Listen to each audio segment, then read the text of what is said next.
When we had last left Harrier Dubois, he and Lieutenant Kim Kitsuragi had seemingly finished up and came to a conclusion with the deserter, the killer suspect, who had surprisingly spilled their guts and revealed almost everything. Probably everything.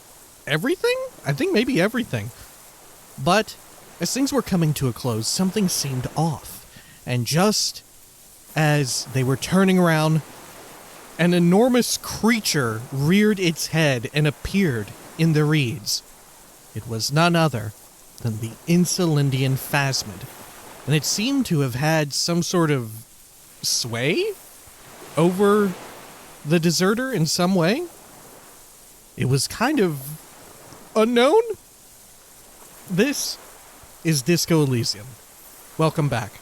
Oh, and also we have to look at these wonderful things that have been left here for us. Did it leave these for us? Is this a gift? Let's see. Oh, of course, the fucking hat. Right. It's the last piece. What's this? Oh, the scope that was used. Oh, is the current gun not scoped? Let's see here. We should have it in our inventory. I forgot to even look, because I got so fucking excited by what the fuck went down. The Triagong 446. Wow, it's worth 70 real. I guess it is a functioning sniper rifle. Military grade, too. The bolt-action 446 caliber Triagong is the poor man's sniper rifle. While not the most reliable of firearms, it is relatively precise due to a manageable recoil, thus allowing the shooter to take multiple consecutive shots fast. This particular piece is missing a scope, though. Oh. Alright, let's dig these out. And the scope. Alright, we have a physique orb here. Task complete, find all armor pieces, 70 XP, level up. Brother, you managed to collect all the armor pieces. Too bad it's too late for the big showdown. Don't think this helmet would have helped me anyway. Look down at your wound. At least my collector's impulse has been satisfied. I'm sure I'll have a use for this armor in the future. Oh. Well, I don't think this helmet would have helped me anyway, right? Physical instrument. It would have looked very impressive. Still, you found it all. Now your mortal coil is completely protected. Few cops are this futuristic, except for my thighs. My buns and thighs are not protected at all. At least now I am truly invincible. Should I wear it? Let's see. Should we just have a look? God, it looks horrific, dude. Huh. Fairweather T500 helmet. +1 half-light. Head as battering ram. -1 suggestion. A fighter, not a lover. This monstrous-looking, bug-eyed ceramic helmet was in the Phasmid's nest.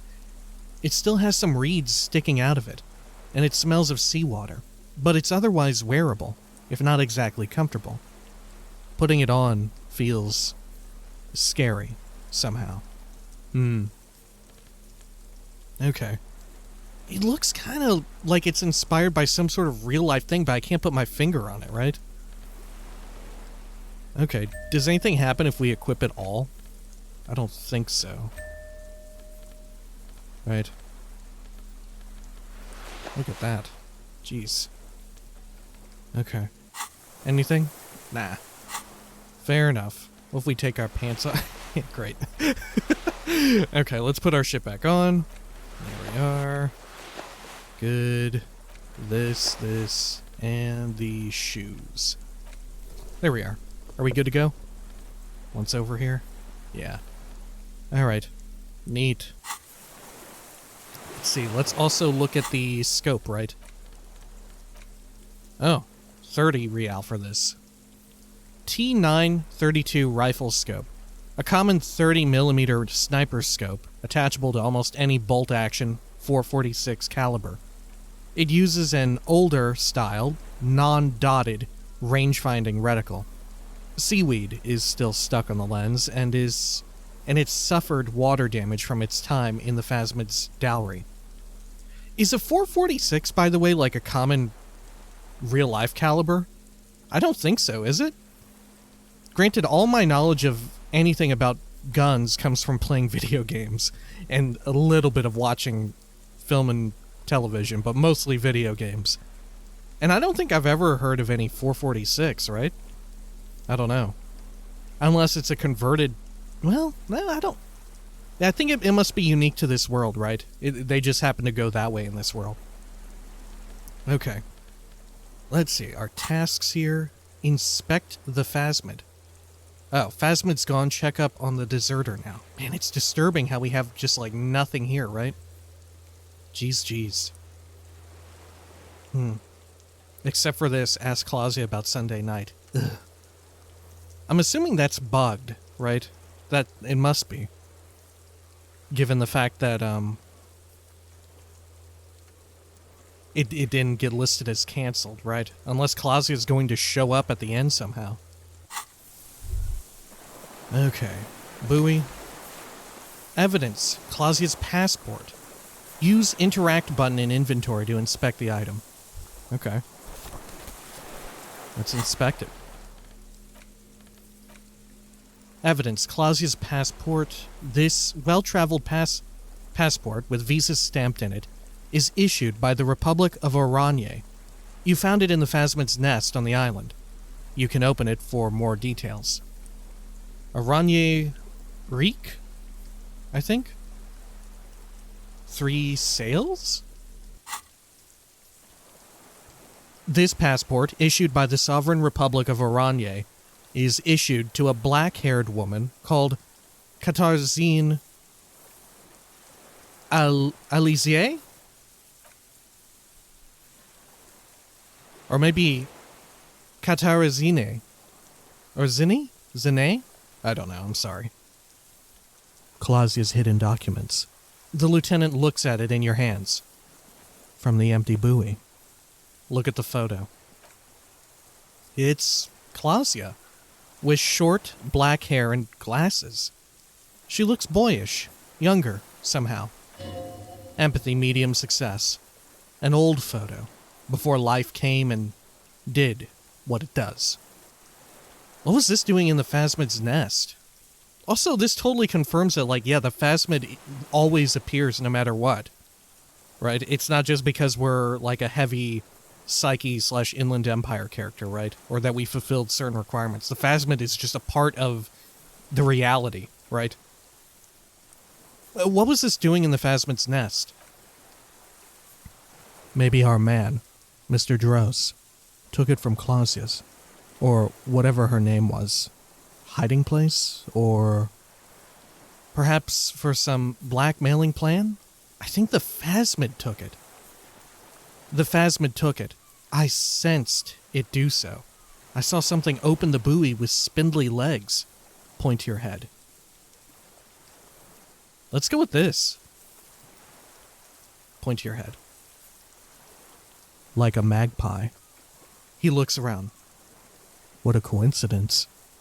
Then it would have also collected the other objects, which would be highly unusual. Lieutenant, everything about what we just saw was highly unusual. Rhetoric, easy success. By now, the lieutenant has accepted your unusual methods. I can see how the helmet could wash up on the island. And the scope.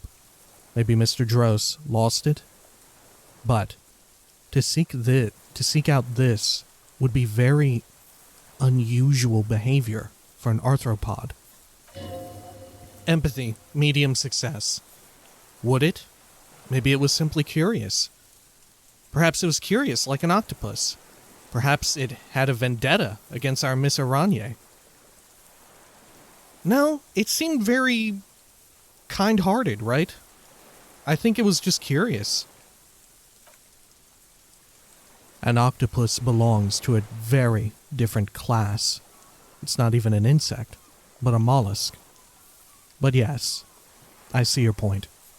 I like how, yeah, he's totally on board. It says Katarzyne Alasiye. He opens his notes. She said it would be for Anouk Meyer-Smith. Anouk Meyer-Smith. Logic medium success. Katarzyne Alasiye was supposed to be her real name. Where Clausia comes from, remember? Damn it. Volition easy success. I told you she kept on lying to you. She's probably lying to someone else right now. Another detective. Katarzyne Alasiye was supposed to be her real name. She lied to us. Maybe this is her real passport? Not a fake? Because this is her real name. She lied to us. 5 XP. Yes. Somehow, she managed to lie to us one more time. In a way, she's still lying to us right now. The lieutenant smiles. What's her real name, then? I don't know. But it was not Katarzyne Alasiye, or Anouk Meyer-Smith, or Clausia. Whoever she is, when we get back, I need to warn our holding cells. We need to double the security around her. Put the passport away. Dude, she's like some super spy or some shit. Huh. Alright. She's like our Carmen Sandiego or some shit. Okay, over here. Hey, deserter. What is it? What do you want from me? I can't go. He's got a bit more of an English accent than I was letting him on with, right? I kind of gave him, like, more of an American accent. It was hard to tell because he doesn't have too many lines that are voiced, right? Sir, how could you not see the phasmid? See. He stares at the reeds and falls silent. Mr. Dross. The man does not respond. He keeps staring. Black eyes glazed over and bulging from their sockets. His gap-toothed mouth shaking. Empathy medium success. With fear and longing. Electrochemistry easy success. Like an addict of some terrible substance. Snap your fingers under his nose. Wave your hand in front of his eyes. Touch his shoulder gently. Touch his shoulder gently. The plastic cape feels coarse. A light shiver passes the man. Other than that, no reaction. He feels small and frail. He's going into some kind of psychomotor immobility. The lieutenant inspects him gently. The good news is, this solves our transportation problem. Doesn't it, Mr. Dross? The trembling mouth appears to sigh. Task complete, inspect the phasmid, 10 XP.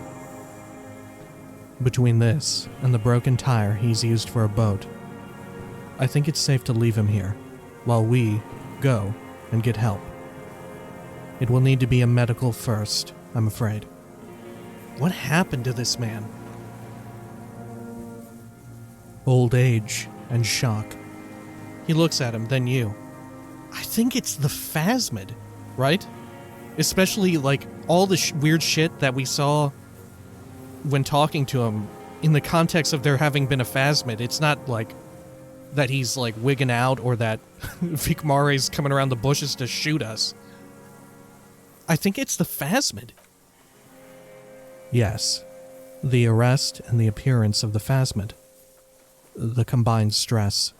He looks at you. But you think it's something more than that, don't you?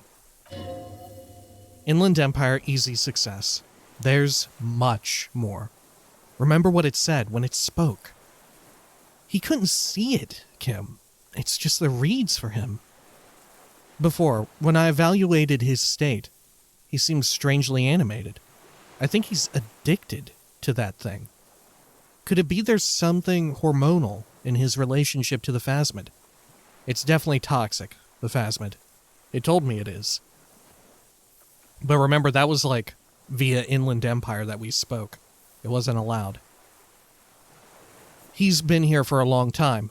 Who knows how much of it in its company? Conclude. I think we can exhaust all of these? Let's start from the top. He couldn't see it, Kim.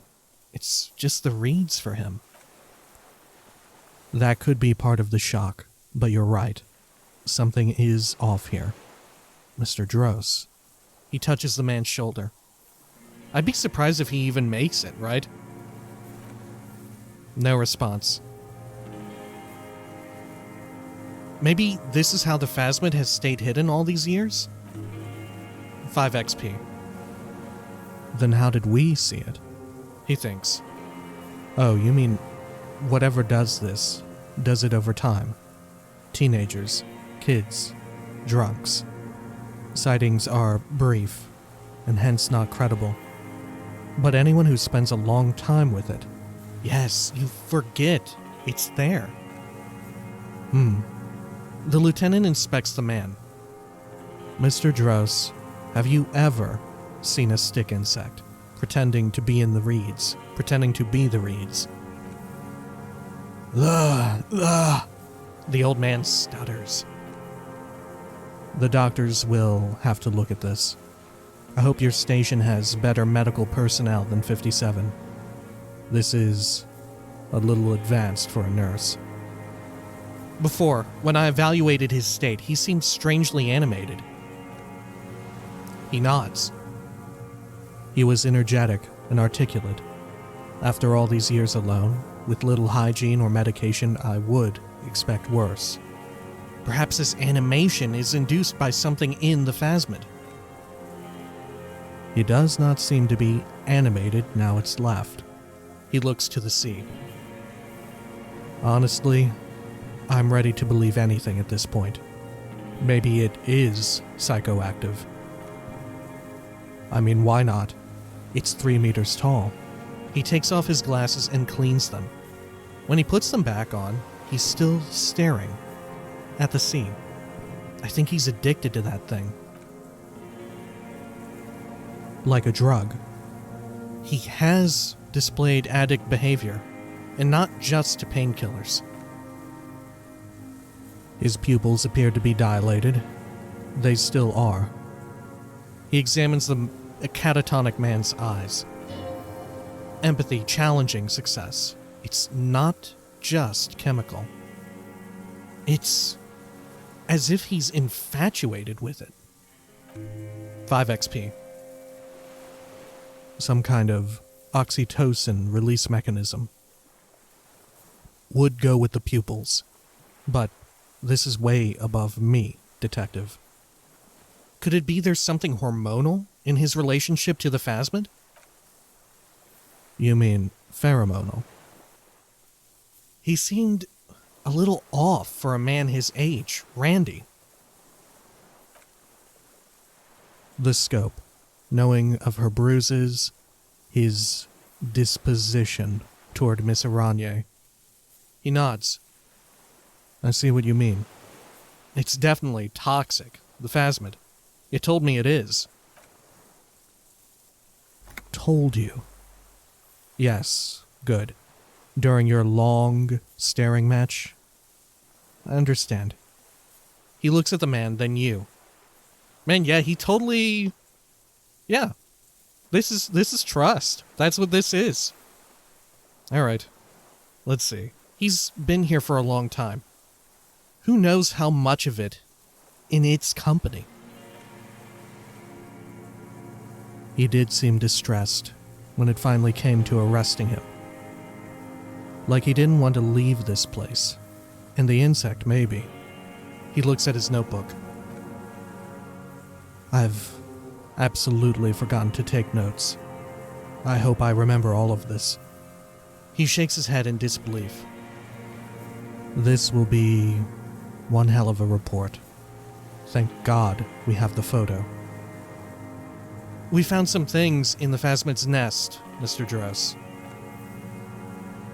He stares into the reeds. Your words don't stir anything in him. Perhaps you should show him the ceramic helmet, the Irani's passport, the detached scope. I'm going to let you rest now, Mr. Dross. Show him the helmet. Nothing. Just dull staring. Not even rage left wherever he is. Half-light, easy success. The last embers have gone out. The war is over. If Kuno kicked it into the sea, as he said he did, the ebb would pull it back here. This makes sense. Mr. Dross could have picked it up. Or the Phasmid, even. If it did, this is incredible. Show him the Irani's passport. No reaction. His breathing is slow, and he appears very old all of a sudden. Around 80. Did you take this passport and other papers from a buoy on the coast? He blinks and continues to stare at the reeds. The spirit. He hears us. The spirit. No reply. He's gone again. Try something else. We got him back for a moment. Show him the scope. He turns his eyes to it. I lost. You lost it, Mr. Dross? He turns his eyes to the reeds again, as he's done so many times. Beige and white stripes. He lost the scope. Then it somehow made its way over there. With the help of a magpie's phasmid? The lieutenant observes the lens sparkle in your hand. This sight is a T9, Mr. Dross. Was it attached to the rifle when you made the shot? Silence. Not even a sigh. Empathy, easy success. You've gotten all you will out of this poor being. I'm going to let you rest now, Mr. Dross. Conclude. The plastic cape flaps around his face. In a gust of wind, his back is slouched and his mouth open. Endurance, easy success. The strength has all gone out of him. Just frail old bones and a sack of tracksuit trousers and a windbreaker. Hang tight. New task. The return. We should think about getting back to the mainland. To get help. He'll be safe here. If we don't take too long.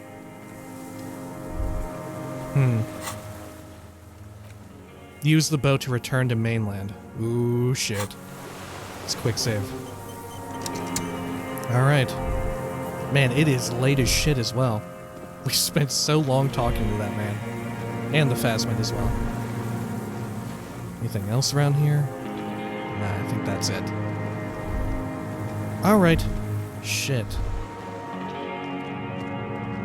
But yeah, we're definitely expecting some sort of interaction with the rest of Harry's precinct, right?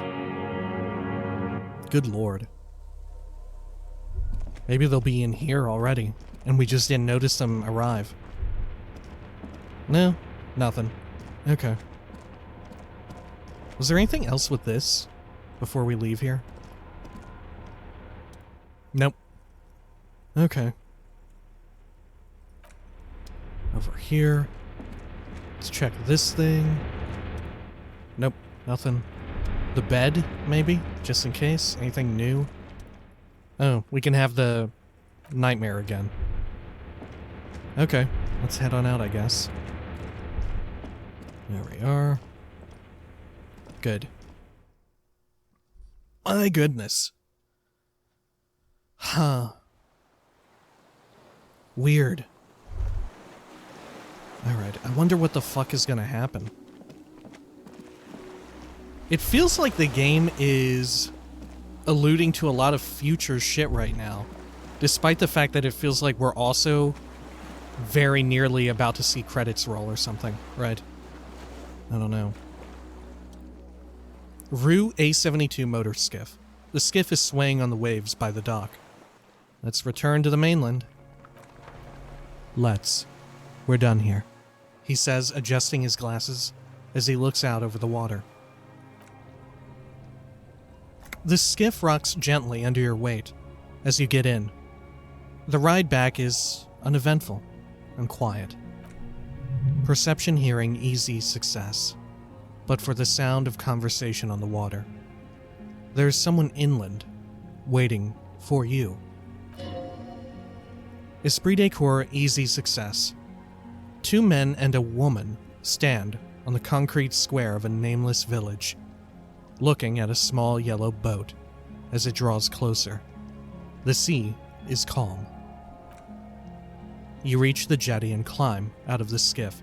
You know, half the time when it's not interpreting the lieutenant, right?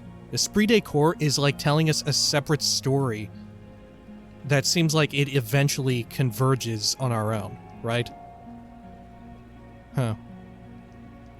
Like, I wonder if all of the other Esprit de corps stuff makes more sense now that we have additional context for it.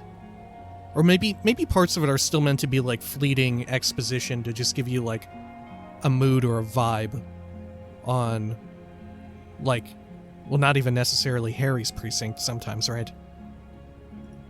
Okay. Let's quick save as well, just to be safe. Lillian is not here, but is she usually here this late anyway? I don't know. Oh shit. Harry, we're here because we're worried. I don't know what I'm even doing here.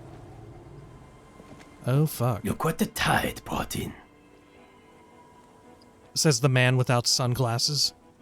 Suddenly, his expression changes, and he tilts his head. Harry, you're bleeding all over the place. You're half dead. Rhetoric, medium success. Whatever this is, it is completely unimportant compared to what you've just seen. Visual calculus, medium success.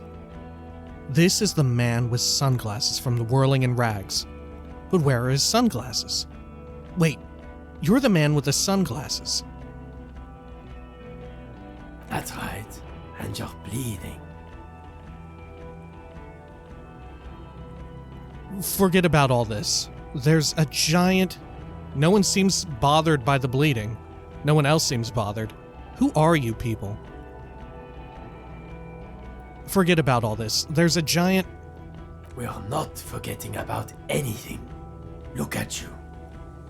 He points at you with both hands. No one else seems bothered by the bleeding. Bothered by it? Harry, you look like you need a fucking organ transplant. Fuck it. Let's not get into that. He takes a deep breath. Who are you people? Hello, I'm Trent Heidelstein. Fuck I off. believe we've met on several occasions. Of course! He was another loose end well, not loose end, but a character who had, like, minimal involvement, right? When many characters had, like, way more purpose. Because, like, the only thing that was up with him was between him and his kid and talking about, like, weird bullshit with the Feld electrical building, wasn't it? Continue. I'm your goddamn partner, Jean-Vic Mar, and this is your special task force, or what's left of it. He says, gesturing toward his companions. Special Consultant Trent Heidelstein, Patrol Officer Judith Minot. Hi. We have come to scrape what's left of you off the pavement. Lieutenant Kim Kisuragi, Precinct 57. We've just come from the island where our investigation led us. He points to the sea fort. Rhetoric, medium success. The scene is making him feel as though he has to justify your actions. We might need your help with something later. He adds, suddenly regaining his confidence. Authority, trivial success. as if he recalled that he's, in fact, a decorated police lieutenant, and not a naughty boy. Electrochemistry, formidable success. The two aren't mutually exclusive. But this is clearly a departmental matter, so I'm going to leave you to discuss it among yourselves. Wait, that the lieutenant is a naughty boy? Is it happening? I have to say, for a while now, maybe since we arrived at the island, I don't think I said anything openly about it, but I kind of alluded to it perhaps. But I'm kind of shipping them. I'm kind of majorly shipping Harry and Kim together. Good God. All right. Let's see. Thank you, Lieutenant. Way to feed me to the wolves. No, Kim. You gotta have my back. Let's destroy them. Let's destroy them. It's good to meet you, Lieutenant Kitsuragi. She says warmly, flashing Kim the tiniest of smiles. What is this about? Move on. Ari, we want to help you. Trant, I believe this is where you come in? Suggestion medium success. This is the horse-faced woman. I don't know why you named her that, but it was beyond idiotic. You should never address her using those words again. Is this bugged out slightly? Are we supposed to also be here? Or are we still back here? Alright, continue. I don't quite know what I'm doing here. I was asked to participate as an expert. I think I need to manage your expectations a little. I'm at best an enthusiast in cognitive science. My background is in something else entirely. I engage in neurology on a merely theoretical level. In fact, I should probably get going. Huh. Oh. Was this supposed to be some kind of weird psyche evaluation for Harry? To see if he was still fit to continue in the RCM or something? He makes air quotes. No, Trant, it's too late. You're part of this shit now. He turns. What have you got to say for yourself, shit kid? He turns to you. Authority, easy success. What does he have to say for himself? He left you to catch the bullets. Yeah, fuck him. How did you know I was here? You weren't the man with sunglasses at all. You aren't even blonde. You. Nod to the female officer. I'm sorry I didn't recognize you before. So, Trant Hiddleston. Turns out to be Special Consultant Trant Hiddleston. Duped again. No one's who they say they are. You mentioned a task force? Where have you been all this time? There was a mercenary tribunal. Can we say all of this? How did you know I was here? Good lord. The cafeteria manager you fucked over told us where you were. I saved his establishment and still he betrays me? Turn to face the general direction of the whirling and yell, "Damn you, cafeteria manager, you betrayed me for the last time!" I understand. Okay, Gart told you. No, I mean, what could he do, right? Yeah, I understand. Okay, Gart told you. And she looks around. People on this street helped us too, with your whereabouts. You're a legend among the drunks, Harry. A legendary drunk. You aren't the man with sunglasses at all. You're not even blonde. Guilty as charged. He exchanges a look with the special consultant. I heard you had lost your mind and your memory. I wanted to see if it was true. And it was. Good work, Harry. You're insane now. There's one less person for me, and everyone else to rely on. Rhetoric, medium success. He was too sarcastic for you to realize who he was. Actually, I suspected something was off. Maybe if you hadn't been so sarcastic, I would have realized I knew you. I don't like being lied to. Okay, I had that coming. Maybe if you hadn't been so sarcastic. I'm clinically depressed, Harry. Sorry if I wasn't in a mood to butter you up after you told us to fuck off. Actually, I suspected something was off. I don't like being lied to. I didn't lie to you. No one lies to you. You were so fucked up on booze you couldn't recognize your own partner. You nod to the female officer. I'm sorry, I didn't recognize you before. It's okay, she sighs. I didn't come here to gloat or to fool you. Neither did he, actually. She gestures toward Vicmer. We're just worried. That's right, worried. I'm always worried about you every time you don't show up to work, or when you do but stink. You're a worry fest. She's worried about you, I am worried about you. Even Spatial Consultant Backpedal is worried about you. Everyone worries instead of working. So, Trent Heidelstone. Turns out to be Special Consultant Trent Heidelstone. Yes, I'm Trent Heidelstone. I never said I wasn't Trent Heidelstone. Wait, what was up with the kid then? Mikael? Mikael's my son. Half-Light medium success. His son? What a joke. Everyone is lying to you. Oh yeah? Where the fuck is your son now, Special Consultant? I kinda like coming down so hard on him. Oh yeah? What was up with all the interesting history? Spying on me? Oh, okay, sorry. Where the fuck is your son now, Special Consultant? I sent him home, he responds calmly. Mikael is with his mother. We share custody.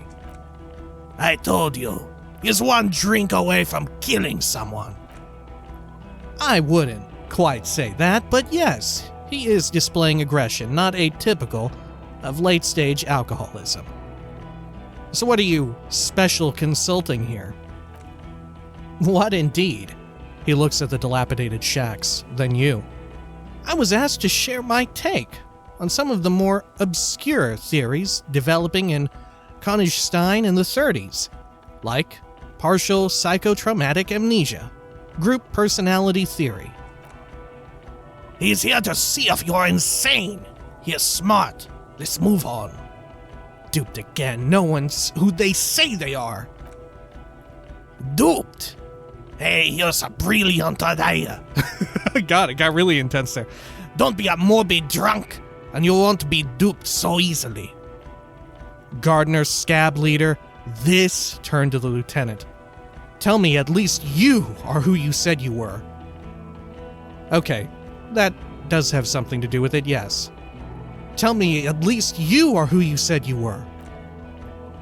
Yes, I'm still Kim Kitsuragi, still a lieutenant from Precinct 57. Esprit de Corps, easy success. Still caught up in this crossfire, too. You mentioned a task force? Yeah, Major Crimes Unit, under Lieutenant Dubois and Vicmar. Ring any bells? Refresh my memory. Who else is in this? Refresh your memory. It's a damn Major Crimes Unit.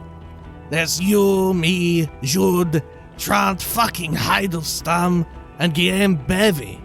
He stares at you. I'm technically just a civilian advisor. Fuck you, you're part of this shit show. Yeah, first, who's Guillaume Bevy? Oh, that's an interesting story, actually.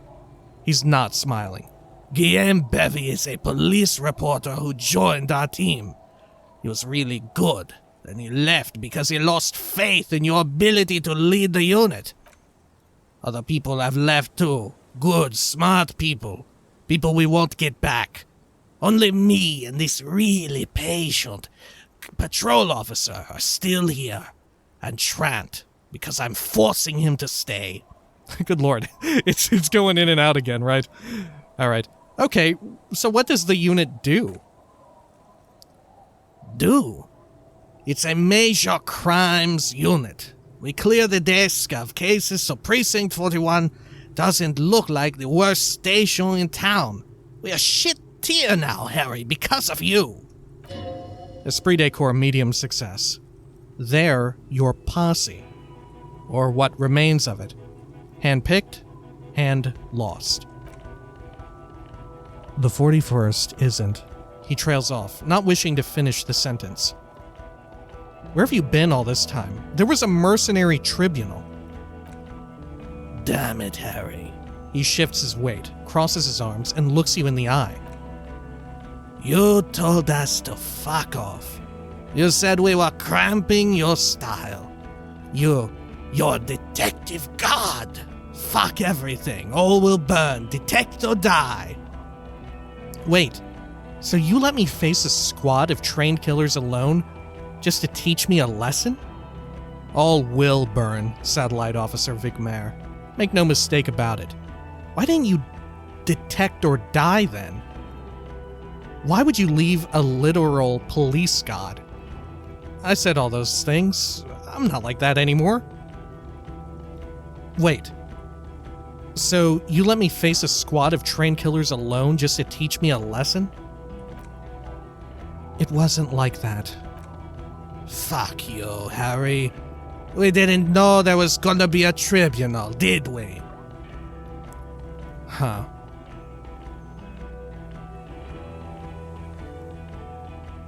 I'm not like that anymore. Yes, you're sorry. You're the sorriest cop who ever lived. Nothing has changed, Harry. I've heard this repentant shit 1,000,000 times over. None of this is ringing any bells. Move on. The bells aren't ringing because you have brain damage. Trant, he turns to the blonde. This is where you come in. How bad is it? Well, he doesn't have visible tremors. He talks without slurring. He can drive a boat. He's standing, reasoning, all good signs. But complete retrograde amnesia, episodic and semantic. Rhetoric medium success, meaning you forgot both who you are and the definitions of money, isola, pale, and so on. As displayed in the station call, our interactions with him, and I don't want to be a snitch, he makes air quotes, but also mine with him before, when Harry did not seem to know who I was. It's all very interesting. Interesting. Oh, fuck. Yes, interesting. I have my theories, but I would like to hear Harry's thoughts first. Harry, he turns to you. What do you think happened to you?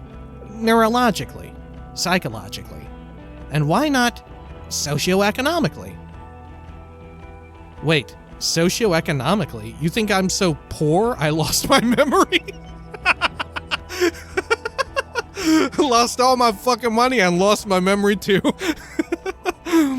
We gotta go with that first. It's a weight as well. You think I'm so poor I lost my memory?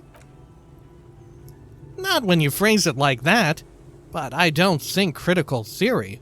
I know everyone thinks this is far-fetched, pink academia, but still, I don't think it should be off the table here. What? You lost his memory because of capitalism? No, not like that. I'm not talking Vredefort school here. But Harry, I asked you, what do you think happened? I drank so much I lost my memory, and I'm now slowly recovering it. I made it all up. It was a fantasy, a stupid joke. I know what I am. It might have something to do with an anomaly in the church, a 2mm hole in the world. I'm a highly experimental detective. This was a method I used to solve the case. Something so sad happened to me that I couldn't be me anymore. It was a defense mechanism. Capitalism! Capitalism fucked me beyond all recognition. Trant is right. Honestly, in a way, it did. In a way, it kind of did, right? If we're to assume, like, some of the lines from Dora about, like, one of the core issues with their relationship that she continually brought up was that Harry was poor and couldn't afford, like, to properly do that, and, you know, one thing led to another. Huh. Capitalism fucked me beyond all recognition. Trant is right. Look at F. Booho here, victim of the ethanol industrial complex. What are you, an inva-communist now? You think this is a joke? He turns to the special consultant. Asking him was a mistake. He's a teenage psycho. I asked you. It's not possible to wipe your own memory with alcohol alone, right? He's either lying or insane. But Detective Vicmare, she interjects, he has blanked out before. I have? Yes, a couple of times. After some of the more serious benders. She pauses, remembering. One was after the 2 drunks case. The other, when we looked into that mural. Reaction speed, easy success. The 2 cases. In your ledger. The unsolvable case. And the next world mural. Those were recent. Half-light, trivial success. Those cases were hard on you. Do I have, like, some sort of, neurological stress disorder? Like, when I get overstressed or something, I black out or whatever? Like, some sort of rare, like maybe even real life medical condition? Continue. And it's not the pale, it's not the drinking, it's actually just like some sort of medical condition that maybe even exists in our real world. Interesting. So at first he dipped his toes into it. Prepared. That's where he would have gotten the idea, yes. Practice. And then he used alcohol to get there, so to speak. What do you mean? Well, here is my theory. What if this is an absolutely normal reaction to the world we're living in? What if this is not a significant anomaly at all? Something to be explained, approached as a defect. Look at the sensory input here. He gestures toward the scenery. Look at the ruins, the neon, listen to the radio, the multitudes, the people.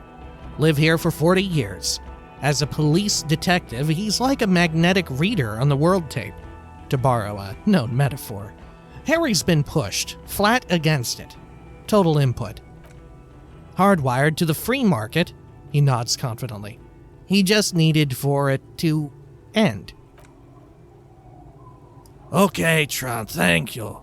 That's absolutely meaningless. I'm glad we brought you. Will he or will he not be able to work in the major crimes unit? Is he a cretin now? I want to know that. He is not a cretin, or cretin. And he is able to do work. If not in his previous leadership role, then as a line detective. I'm ready to lead again. Line detective is good for now. He's wrong. I'm too far gone for work. Fuck all of you. I don't want to be in your unit. Proceed. What now? Fuck all of you. I don't want to be in your unit. No, Harry, fuck you. You already fucked us. I've already explained this shit to Price twice. The better Yayava 4 times. I'm your partner. I answer for you when you're not there. Esprit de Corps medium success. When you clocked out, I became responsible for your cases and your special task force. Physical instrument medium success. They can keep that pension. You're rock solid. You can put your clothes on hard. What now? Proceed. Now, nothing. We are just going to stand here. Really? Just stand there. Let's just do it then. Just stand there. Yeah. Just stand there. It's cool. Really? No. Now we discuss that. He points to the water. What the fuck did you do to our motor carriage? Why is it there, Harry? Hold on, in the ocean? Feign ignorance. It was stolen by Jacob That wasn't me. It was stolen by traffic hooligans. I drove it into the ocean when I was drunk. I thought the killer would be underwater. It wasn't. The time had come. Tequila sunset. I don't know. I don't know what it's doing there. Let's do the hold on and see what comes of it. Hold on, in the ocean? Feign ignorance. Yes. In the ocean. Under the sea. Our work vehicle. With fish and clams and other sea shit. I drove it into the ocean when I was drunk. So refreshing. He just admits it. Thank you for your honesty. Thank you for destroying 45,000 real of police property that's coming out of everyone's payslip. It doesn't matter. He exclaims to calm his breathing. Your badge, Harry. Show me your badge. Wait, my badge? Or my badge? The thing that tells you you're a police officer. I got my badge right here. Show it to them. It almost sounds like, we're gonna like gesture to our crotch. I lost it. I haven't found it yet. Lie. I got my badge right here. Show it to him. Ooh. Item lost. RCM badge LTN 2 JFR Dubois. Interfacing legendary failure. In a rush to demonstrate your badge, your eager fingers can't sustain a grip on the smooth plastic, and the badge slips out of your hand.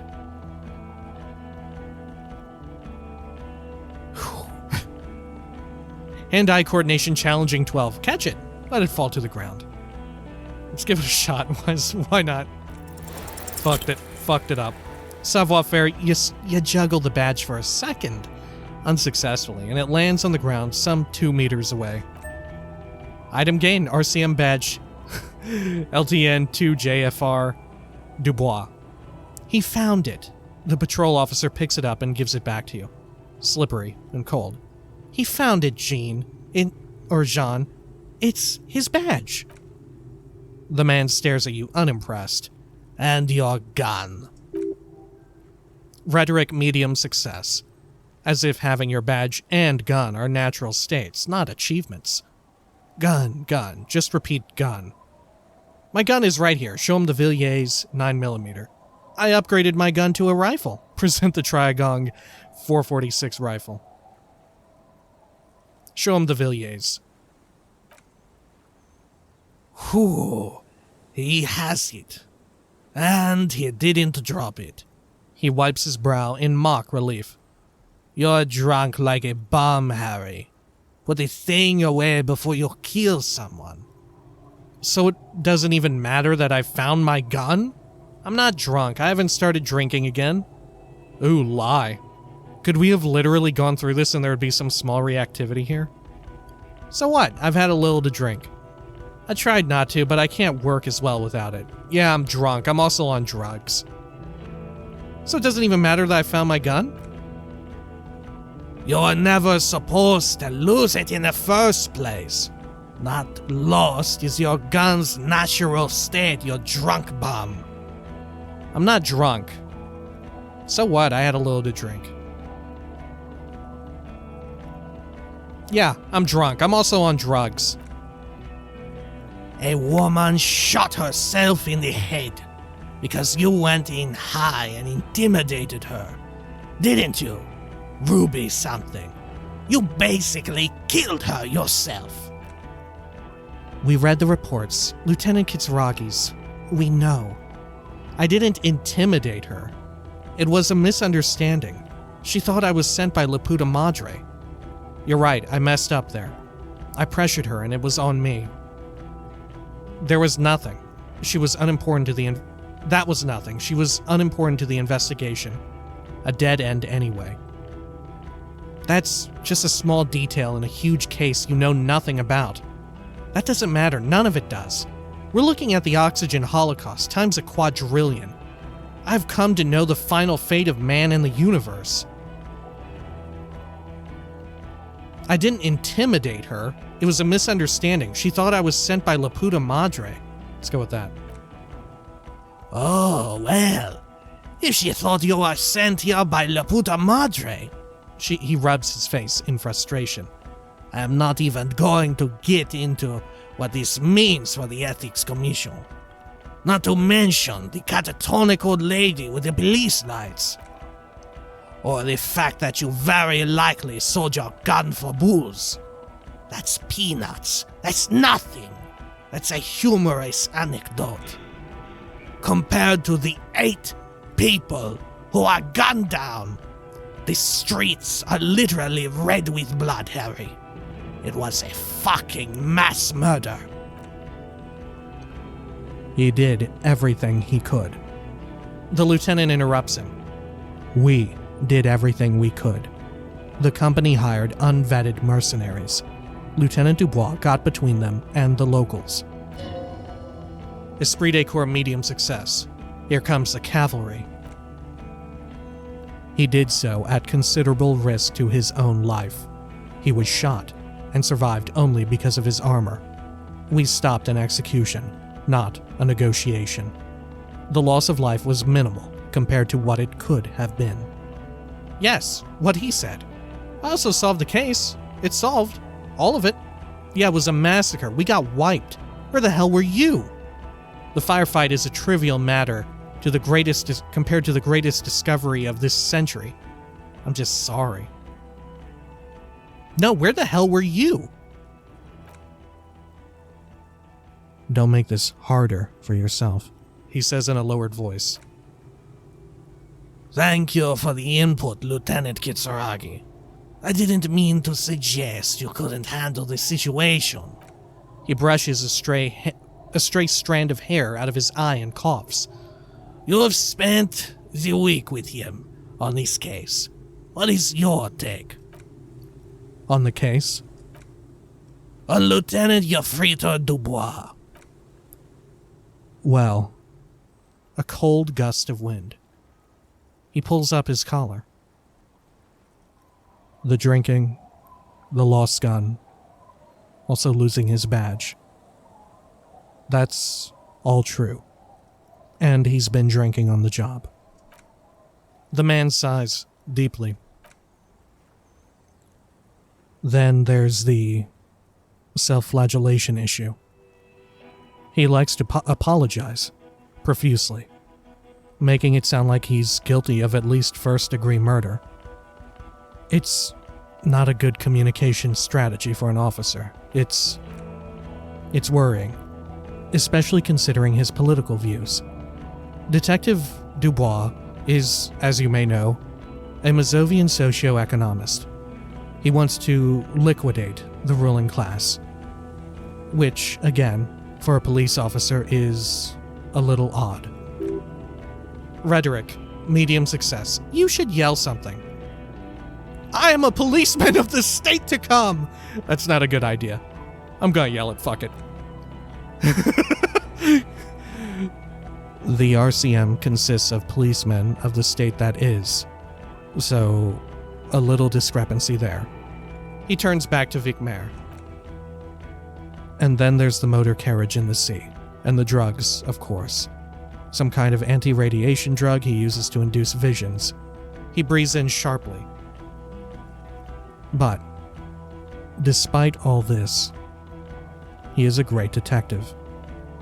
One of the best I've seen, in fact.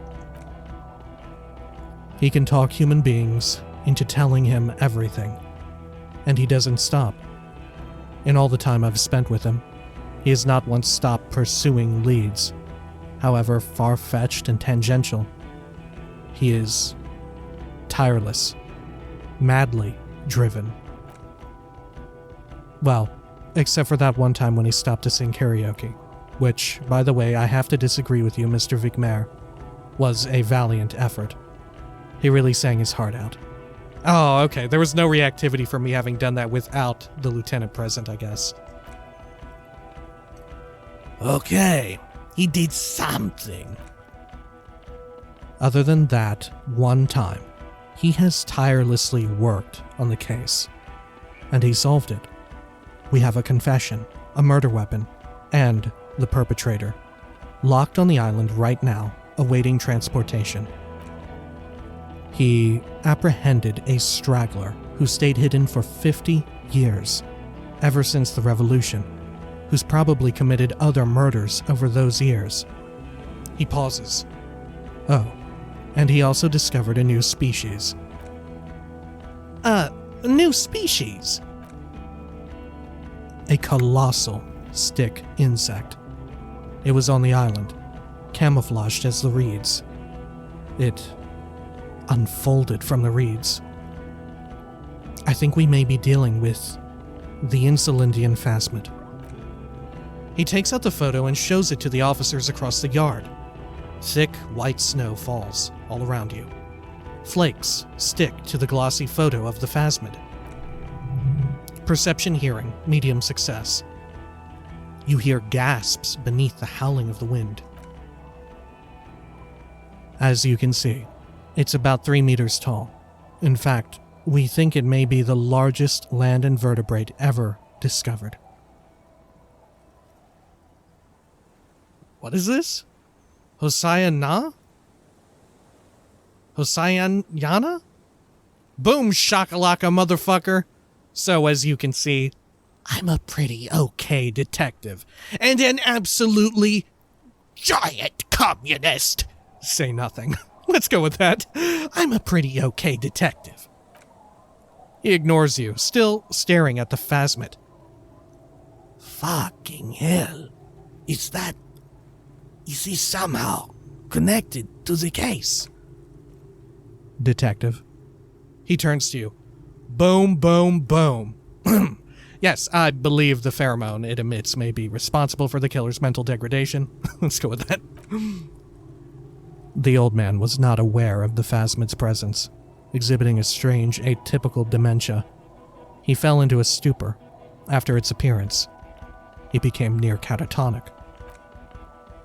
So it is connected? Ellipses. I must say this. He points to the photo. Is absolutely extraordinary. I don't even have the words for it. Yes, it really does make it hard to fire the drunk. His tired eyes follow the photo as the lieutenant puts it away. Empathy, easy success. This is a very, very sad man who has just seen something that's made him forget his sadness. Ooh. Rhetoric, easy success. Now you make your case. Now is the time. Now or never. I also started a nightclub in the church. Also, the phasmid was female. The reeds are its nest.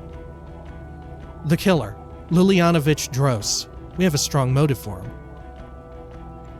The previous head of the Debardeurs Union was assassinated by our killer. There was also a dead man on the boardwalk, a missing person I found. I also looked into the mystery of the doomed commercial area. I confiscated drugs from Kuno's dad. So what do you say? Want to take this hot shit back? Point to yourself. Let's exhaust all this. I also started a nightclub in the church. What was that? He cups his ear. The wind blows. It sounded like you said you set up a nightclub in the church. Yeah, I've reinvigorated the local nightlife. Yeah, I did. Some kids are solid. Turned their lives around. Yeah, and I discovered a hitherto unexplored extraplanetal phenomenon in there too. A 2-millimeter hole in the world. Let's go with that. That's great. Extraplanet is a great new career for you. After police officer. I don't care. Go live in the Pale. 4 kids were living in a tent on the ice. They were going to drown when it melted. It's not optimal, but the building was abandoned, so he put them in there. It's okay. Suggestion, trivial success. It's not that okay. get off this subject now.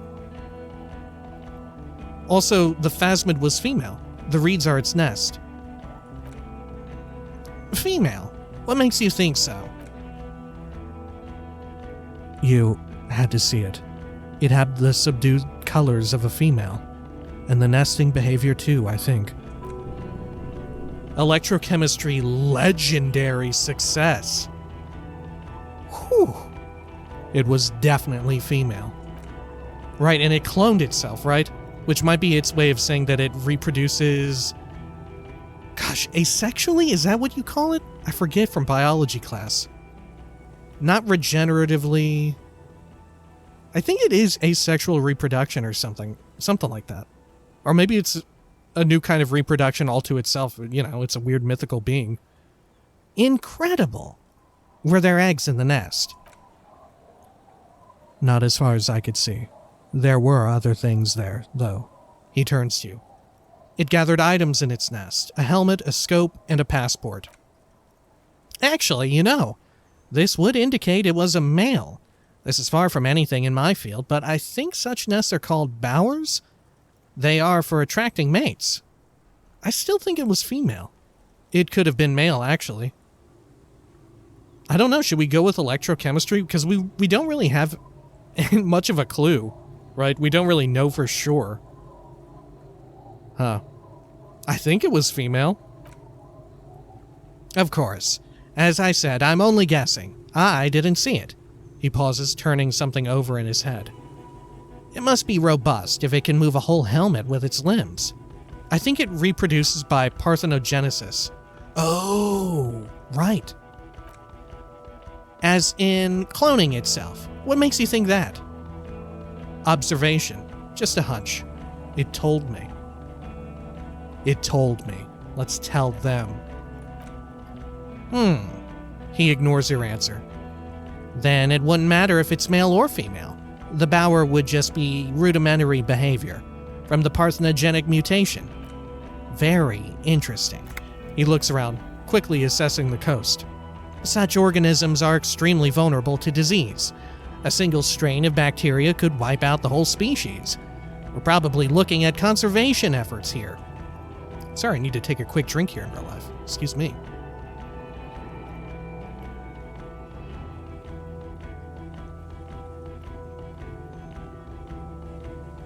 This might be another long one. I think I swallowed a mote of dust or a dog hair.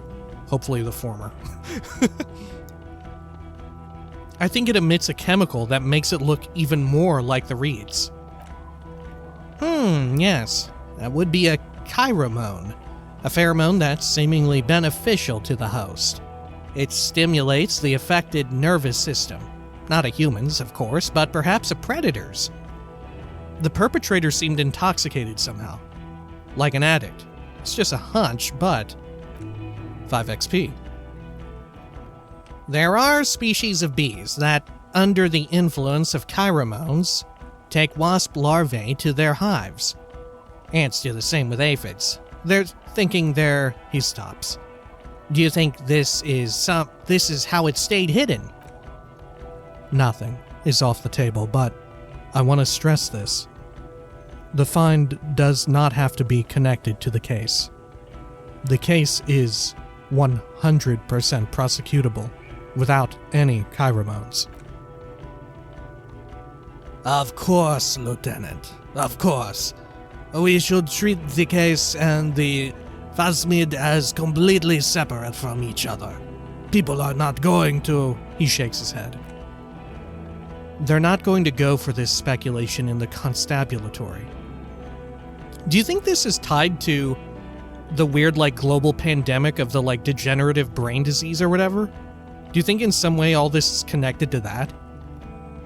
What if the disease never went away and it's just stagnated or something? Or it's mutated, come back? I don't know. Conclude. It had mandibles that looked like hair, and it was completely white on the inside. Yes, but also reed-colored, beige and brown, a little green, on the outside. After unfolding from a single stalk, it still retained parts that looked like reed tufts on its limbs. incredible, he repeats, turning to Vicmer. The PR value of this is exceptional. Cop discovers new species. Maybe even discovers the Insulindian phasmid. Now, that's too much. This would really help with some of the problems we've been having. Absolutely, this is great. This does not say vigilante murderers to me at all. This says science, news, human interest. He smiles. You know, it's a really good thing you have that photo. What the fuck has been going on? Vigilante murderers? How many people have they killed? Without it, he shakes his head.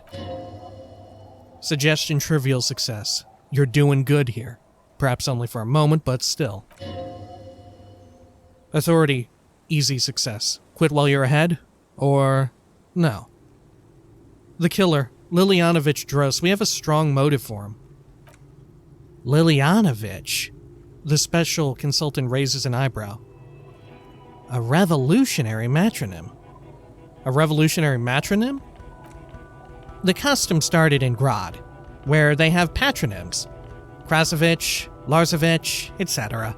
The revolutionaries saw this as a chauvinist atavism, so they used matronyms, derived from their mother's name instead. This man's mother was Lillian. He's Lillian's son, Lilianovich. The custom was overturned after the revolution failed, but not before it made it to Revachol.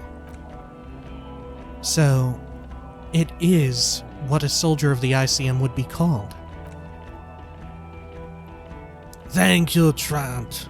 Thank you for that piece of cultural theory. He turns to you. You said you have a motive. Of course, excuse me, I just thought it was noteworthy. He killed the mercenary in an act of jealousy. He killed the mercenary hoping to start a war between the company and the Union. He killed him in an act of rage induced by the phasmid semiochemicals. Actually, I'm not sure if I have a motive. I had another thing.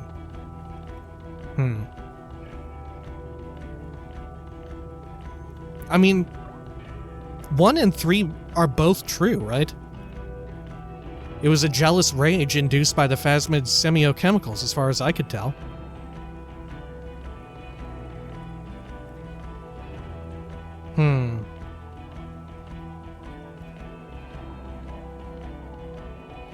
Huh.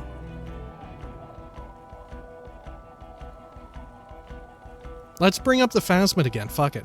He killed him in an act of rage induced by the phasmid semiochemicals.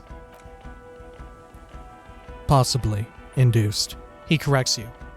But even without that, this man spent 50 years on the islands in the bay, in solitude, loathing what Revachol has become. There's plenty for prosecution to pick from in terms of motive. Also, we have a sniper's nest with full view of the room in which the mercenary died, right on the island, and 2 officers on the scene that Mr. Dros confessed to. It's a clean win. Inland Empire medium success. It's way more than that. It's more than that. A perfect folding mechanism. Like the phasmid. It's way more than that. It will win me Dora back. It's my masterpiece. They'll teach this in cop school. I did all I could. Every second was a struggle. I'm still not completely satisfied with it. It could be just a little neater. It's a perfect folding mechanism like the phasmid. Perfect folding mechanism. He rolls his eyes. Get over yourself, Harry. I can still smell the booze on the wind. Perception, smell, easy success. Damn it, it is bad. Even you can smell it. Electrochemistry, formidable success. It's just a little celebration. Volition, easy success. Chin up, keep focusing on the positives here. The previous head of the Debardeurs Union was assassinated by our killer. The lieutenant lowers his voice just a little. This is a conversation for when we are no longer out in the open in Martinaise, where Everard and Edgar Clare have ears everywhere. Understood, of course. Esprit de corps, easy success. but a case against Everett would be big. Huh. At the same time, I don't know, do we want to rat them out? It depends on who that person was. We know so little context on that, right? I don't know. We just don't know enough about that, and it feels like we're just not going to get into it, right? The consultant, too, has lowered his voice. I would prefer not to partake in anything union-related, for political neutrality. Hey, I know exactly where he's at. Alright. Let's see. He is wearing khakis, too, isn't he? Let's see. The previous head of the Debardiers Union was assassinated by our... No, wait, we already did that one. There was also a dead man on the boardwalk, a missing person I found. Yes. Falling through a gap in the boardwalk. Drunk. How did you know I found him? The body was transported to Precinct 41, our morgue. I had Tilbrook and Mullins take care of funeral arrangements and family stuff. You're not the only cop in the world, Harry. This all comes back to us. Still, she says quietly, good work with the missing person, detective. Authority easy success. It's still a point for you. No denying it. I also looked into the mystery of the doomed commercial area. He shrugs. I don't know what a doomed commercial area is. Rue de Cinques Lane 10, a commercial building where all businesses go bankrupt. I looked into it. The curse turned out to be possibly entreprenetical, part of my larger investigation into Martinaise itself. Nothing, it's not important. The curse turned out to be possibly entreprenetical. No, it didn't. It didn't turn out to be entreprenetical again. Enough with the isolatory 2mm hole in the world line. This is a paradox B. We're a police force. What does paradox B? It doesn't look like the lieutenant wishes you to push this angle further. Esprit de corps, easy success. Cut it out is indeed what he is thinking. I confiscated drugs from Kuno's dad. Who is Kuno? You don't want to know. You're right, Lieutenant, I don't. He turns to you. You snorted the drugs, I know you did. It's alright, I mean, at this point, anything is but the drink. Let's see. So what do you say? Want to take this hot shit back? Point to yourself. I don't want to, but you discovered a new species and solved the murder. He shrugs.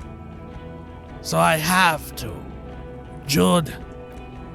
A quick nod. Honestly, anything that ends this trial is okay with me. Esprit de corps, medium success. But he's been drinking, she thinks. This is exactly how he gets out of this every time. It's bad for him, but... Agreed. The public relations potential of this is too valuable to let go. Task complete, the return, 10 XP. Okay. He sighs. We have vehicles in this square, and the perpetrator needs to be taken into custody. Let's go. Wait, I have a few questions before we go, about who I am. Let's do it. Some questions. The man looks westward impatiently. Medium success, jingling his car keys in his pockets.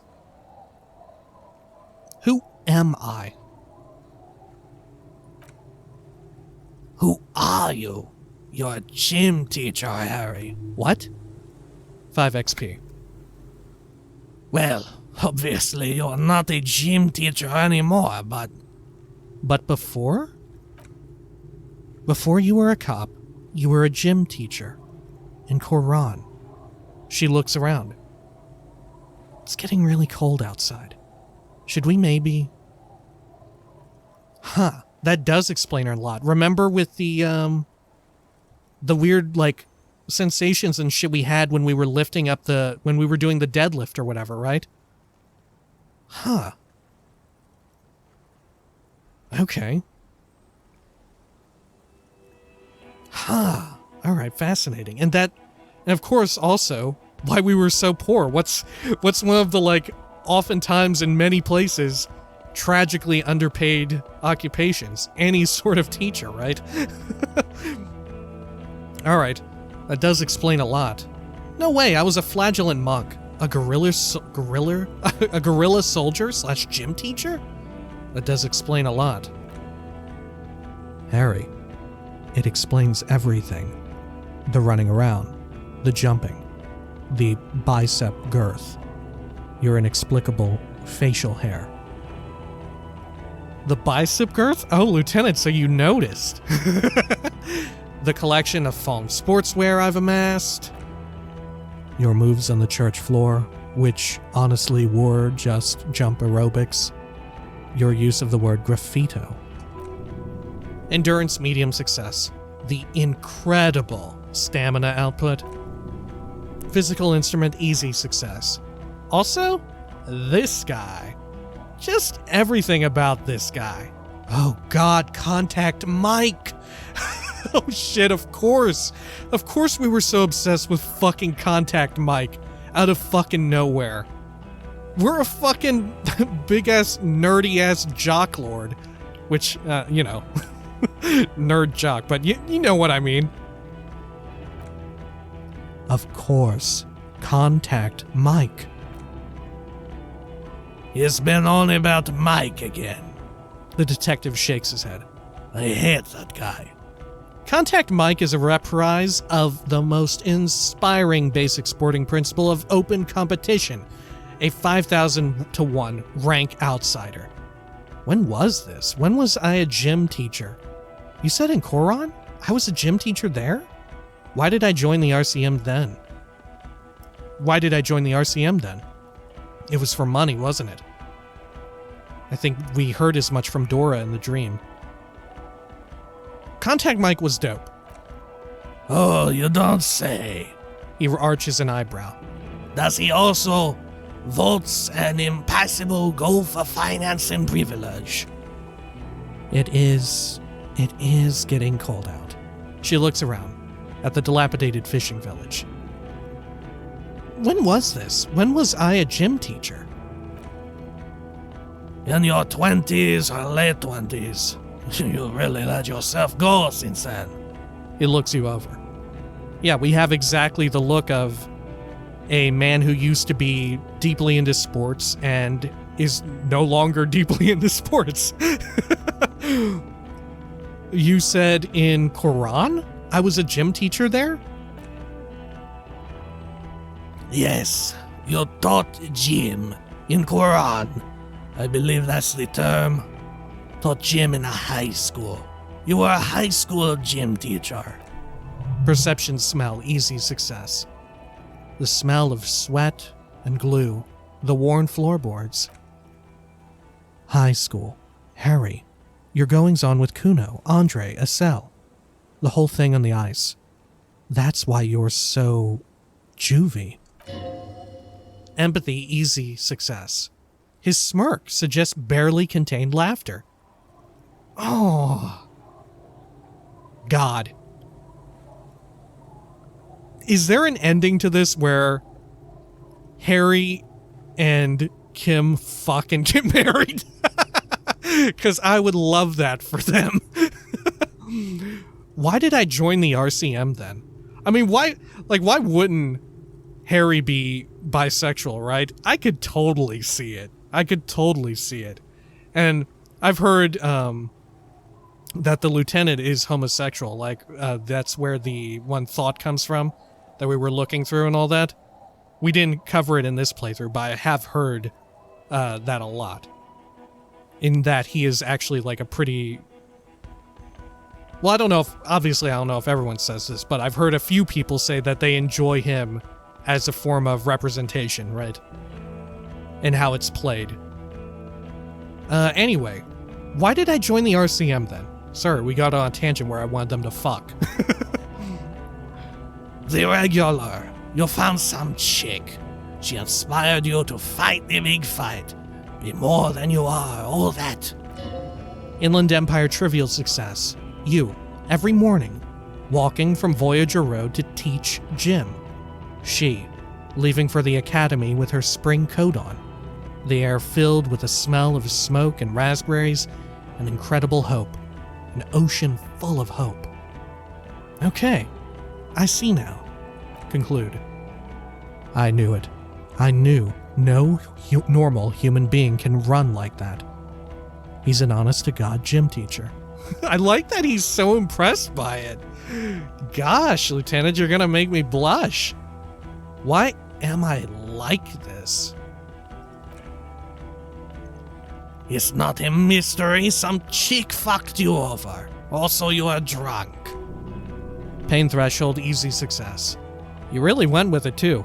Really maximized the damage. Was she called Dora Dubois? Dubois. He shakes his head. It was Dora Ingerlund, I think. You've said her name, but you weren't married. You were engaged. Wait, Dora Ingerland? We weren't even married. Oh my god, we've had it so bad. Oh god, we're like the worst fucking relationship guy.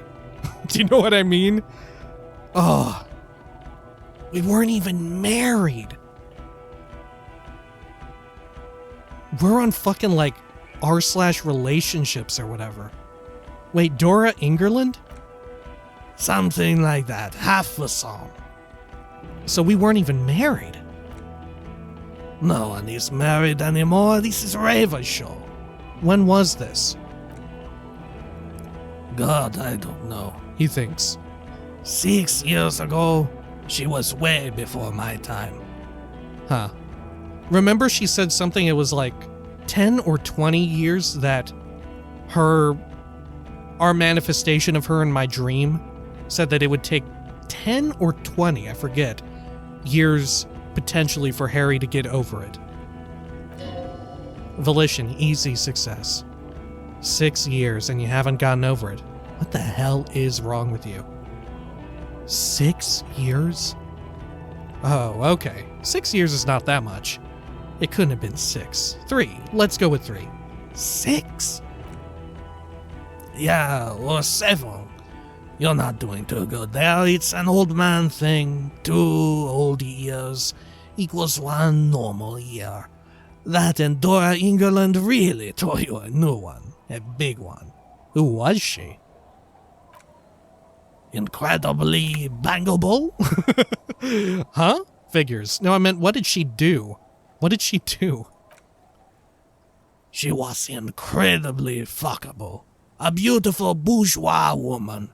Wifeish, like a Welkin, basically. A Welkin? He knows of the game? He knows of Welkins? Inland Empire, easy success. Heartbreak Welkin. Pain threshold, easy success. Pain Welkin. I have only seen a picture, but it's obvious you formed a real spiritual connection with how pretty she was, one you never recuperated from. Look. She turns to face the sea. The sun is going down. It's time to go home. I think she taught in the Academy d'Art east of the river. Way east. Hard to say which came first, the middle-class chick or the drink. Egg and the chicken kind of thing. My point is, you need to see a psychiatrist about this shit. Not a psychologist. Several degrees harder. Is there something harder than a psychiatrist? He pauses to think. A forensic psychiatrist. Go talk to that. Rhetoric, medium success. In other words, he's heard enough about this. Okay, am I a dirty cop working for La Puta Madre? No. No, because the suspect seemed to think. 5 XP. You're too unstable to work for a mob boss. You're suicidal, Harry. A mob boss would take you. I assure you, I wouldn't consult for a corrupt unit. Volition, easy success. I told you, it's not that bad. But then who? Who did she mistake me for? One of them? What if it's Judy? Oh, no one would suspect her, and seems very stable, very good at downplaying her actions and stuff. Mm-hmm. All right. What if it could be no one here, right? It could also just be no one here. All right. Precinct 41, what kind of station is it? Us? We are the bloody murder station. Haven't you heard? We're the bad guys. No one likes us. That's not true. Jamrock is too big for one precinct. You're just understaffed, and everyone respects the 41st. You have Captain Price. Thank you, Lieutenant. You're being kind. It is an understaffed station, and the district is too big. Which is why we need to... He tilts his head northward. Get back to it. We left Torsen and McLean to run the Sea Wing. It's not good. Torsen and McLean? Mac the Torso, Torsen, and Chester McLean. She arches an eyebrow. They're not fit to run a wing. Believe me, things are shaky as it is. And the Sea Wing is... God. He sighs. There are 4 wings, Harry. A, B, C, and D. We are in C. It's made of losers and clock punchers. You and I reconceptualize it as a task force. It was a mistake. There's also a lot of outside help involved. Not only me, he smiles. Other losers too. Suggestion easy success. He's anything but a loser. Although he would like to be seen as one. It's cooler that way. And Price is... Ptolemy Price. He's the son of the old Price, one of the founders of the RCM. He's one of the most highly regarded men in the Force. You're lucky. Esprit de Corps easy success. Somewhere under the curved roof of a former silk factory, shaped like a ladybird with 2 chimneys, Police Captain Ptolemy Price sits behind a heavy wooden desk. Resident medic Nix Gottlieb pours him coffee. It's silent in the captain's office. They speak of change, the city, the tension on the streets. They speak of the events of April and the blood on the streets in May. Did we recently shoot up a church by any chance? Point to the church. Right, I forgot about that. So he remembers that. Yes, there may have been a raid on some churches. It wasn't good praise. Shooting up churches never is. I was out of town, to be clear. What happened? Why did we need to go there? 5 XP. Our enemies were hiding in a church. To the best of our information. That's it. I'm not talking about this anymore. Your security clearance is shit tier right now. You have to wait for it to go up. Authority easy success. He means it. The RCM and its enemies will not be discussed on this coast. So I work in the bloody murder station? Conclude. Okay, it's not the bloody murder station. It's an old converted silk mill with green desk lamps and a coffee corner. A lot of good people work there, hard every day. Jamrock is the biggest ghetto in Revachol. Valberge, technically, but it's divided into 11 districts. Jamrock only has us. The press will blow over, he says in a reassuring tone. Jamrock is lucky to have you, and it's often considered to be the greatest of the districts. You're lucky to have it. Thank you again, Lieutenant. The Phasmid, I need to tell Lena about this ASAP. Who is Lena? Encyclopedia easy success. She lives at 1113 Tabernacle Road in Jamrock, remember? A cryptozoologist, she lives in Jamrock on Tabernacle Road. She told me about this Phasmid. Tabernacle? It's on the way over, near where you live. On Perdition. Perdition in Maine. She looks at Vicmar. Fine, if we are going to drop you off anyway. She and her husband were conducting the search for the phasmid. It's their discovery in part. They should know as soon as possible. It would do you good to deliver some positive news for a change. Suggestion easy success. She is going to be over the moon. Endurance easy success. Watch out or she'll faint. Lieutenant Kitsuragi, what will you do now? Well, first I will go back to my station and write the most detailed report anyone has ever seen. It will have to be good to cover all this. Then I will have a serious talk with my captain. About what? He pulls up his collar and looks around. The cold spring light reflected in the lenses of his glasses. Detective, we just stopped a small-scale war. Something is happening to Revachol. I don't know what yet, but it's going to be a hard spring for the RCM. We need to get ready. Infiltrate, investigate. Shivers medium success. Distant traffic. A scrap of newspaper drifts by, carried by the wind. Want to do that? At Station 41? Good luck with your report. Want to do that at Station 41? Talk to Captain Price. I'd rather not ruffle the feathers of two captains with my doom-mongering. No, I meant investigate. Come work in Precinct 41. Work with Price? A crooked smile quivers on his lips. I'm flattered, but I don't know if I... Esprit de corps easy success. Would fit in? Am crazy enough? Can take the stress? He doesn't know how to finish the sentence. Rhetoric medium success.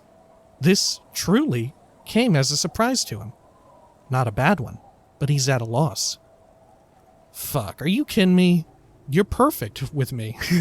More ways than one. Continue. Let's see. Flattered. You're Lieutenant Kitsuragi. We would be flattered if you even considered. Level up 5 XP. The lieutenant turns very serious all of a sudden. I would have to tie things up in GRIH first. But, I mean, whatever is coming, Jamrock will be more central to it than the harbor. And we have a huge caseload, Lieutenant, she says with a smile. Piles that we need to get back to, mountains even. I do like the sound of that. He returns her smile. Rhetoric medium success. He's really considering it. I'm ready. Good. She looks at you, then Vikmer. Fuck it, let's go. The man points down the street. Trant brought his motor carriage. It's a 20-minute drive back to Jamrock. Shivers. Easy success. Under the evening sky, the great district turns on its lights. A chessboard of wooden houses. 80,000 living souls inside. Fire traps as far as the eye can see.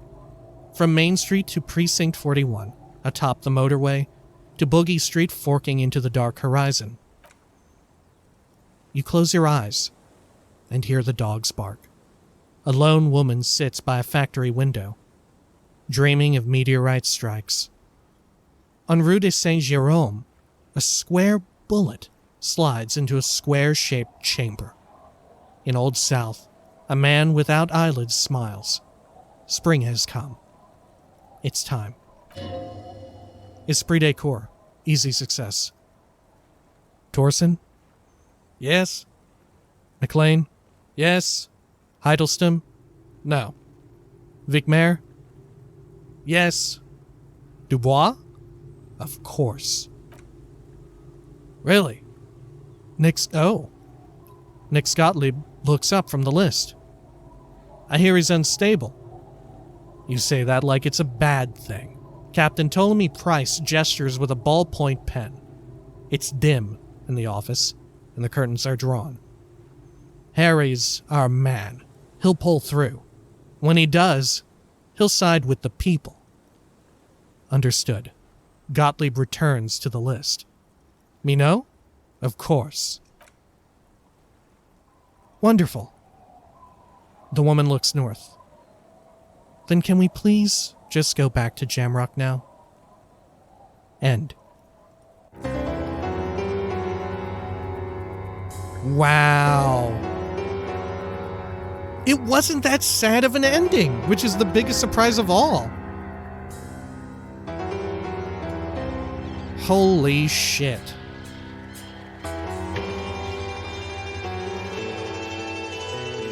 If anything, the ending was kind of happy and like forward, like looking forward to the future. Yo, this is really loud. I'm gonna have to turn this down in post. Fucking incredible game, by the way. Jesus Christ. Probably one of the best games with, or best writing in any game I've ever played. Man. It totally easily sets up a future game, doesn't it? In Jamrock. God, I wonder if like your choices would carry over between games. And you could easily, if you're playing as Harry again, you could easily re-roll your character because you could black out and forget again. Harry is uniquely set up to be a protagonist throughout multiple games, right? Because this isn't the first time it's happened. It's just not as bad as... This is like the worst time, though, right? Yeah, holy shit. Absolutely incredible. Good lord, I need to turn it down more. Let's see here. There we go. Sorry, probably just blacked out there for a bit as I tabbed out. But, yeah, absolutely fucking amazing game. Good lord. I think we may beat the final cut coming out. I'm definitely going to play the final cut for the channel at some point. It's just a matter of when. It probably won't be the next thing that we do immediately after this. Even though it would be infinitely easier because I won't have to like do voices for everything and read everything. It'll be a lot quicker than this run through. But my god. Jesus Christ, thanks for joining me on this. Holy shit. Thanks as well to Zom for the developers for providing the game freely as well. Goodness. But yeah, this has been fucking incredible. People were not kidding when they said that it's like a modern classic. Good lord. I was talking to someone in a comment saying that I'm like very excited to see like, I don't know, where other people made choices in the game that are different from mine. I'd love to watch like parts of other people's playthroughs and stuff, and potentially be disappointed by it outing their ideologies, politics, and all that. Good lord, man. Indie game, of course, right? So the credit's incredibly short compared to something else. Good lord, there it is. Let's see. Should we? Can I? There we go. Yeah. Oh, by the way, this occurred to me last time. Is this the vantage point from the island? Right here? The main menu? I think it is. I think it 100% is. But yeah, holy shit, what a fucking amazing game. Definitely the channel first of me crying, not once, but twice even, during a game for the channel. Right? Holy shit. Yeah. Fucking wild. Good lord, it's so perfectly set up for future shit, right? But the real question is, like, how reactive do they want it to be to this game, right? I would love if they could do that, but I wouldn't fault them for making it to where, like, if they made a Disco Elysium 2 to where it's not reactive to this, right? Because there's just so many different permutations. I'd be okay. I wouldn't be sad, but I'd understand. I'd be like, yeah, sure. That's fine. That's understandable. This was like a ridiculous amount of permutations going on for decisions and everything, right? Good lord. Maybe it could carry over a few major ones? I don't know. And to have it to where those, well, I don't know. I guess maybe it depends on their budget, right? God, I hope the final cut does really well for them. I hope a lot of people get into it for the first time thanks to either like, oh, I don't like reading, or I have difficulty reading because I've got like dyslexia or something like that. And the voice acting is going to really help me, or just like, I just don't feel like reading, whatever, right? I play games when I'm off work or whatever. Or just it being accessible on consoles and stuff, I think will be enormous, right? Console audiences. I really hope it gets a lot of good attention. I very much want to buy an inverted star with antlers hat off their merch store. I very much want to get that. I will probably do that at some point. Yeah, fucking incredible. Also, one of the weird things I never mentioned throughout all of this, it has resulted in getting me a few weird looks while I'm recording. Especially early on, but not so much later on because I just couldn't shut my mouth up about this game. But my girlfriend's name is Kim. My girlfriend is Kimberly. So, maybe perhaps that's also why, like, not intentionally, but perhaps subconsciously, I referred to the lieutenant so often as the lieutenant, right? I don't know. Also, I'm looking forward to watching so many video essays that I've seen of this game pop up from people who I do and do not follow. I'd love to see their takes on it, right? I haven't seen any of them because I didn't want any spoilers and shit. And holy shit, it paid off in a great way, right? Not having any spoilers. And like we were talking about in the moment, with the ending being less about exactly, like precisely the name of the killer. Like, oh, it's someone that you've known before. That's unimportant, right? That the killer being the deserter or whatever. What's more important is the idea of who they are, right? At least I think so. That's my interpretation. Like, it like I said, it ties back into the themes of like the past coming back to haunt this place, right? Or even these characters and all of that, I would say. But there's probably way more interpretations. Like there's ways you could go with like the hatred, the detachment, stuff like that. Right? Someone taking very extreme measures when it's not necessary. Right? You could have a lot of different interpretations, I could probably see. I'm so curious as to how so many of these different things go if you align with, or if you just build a different character and have like different ideologies active, right? And in the final cut, supposedly they delve even deeper into the political choices, I think, right?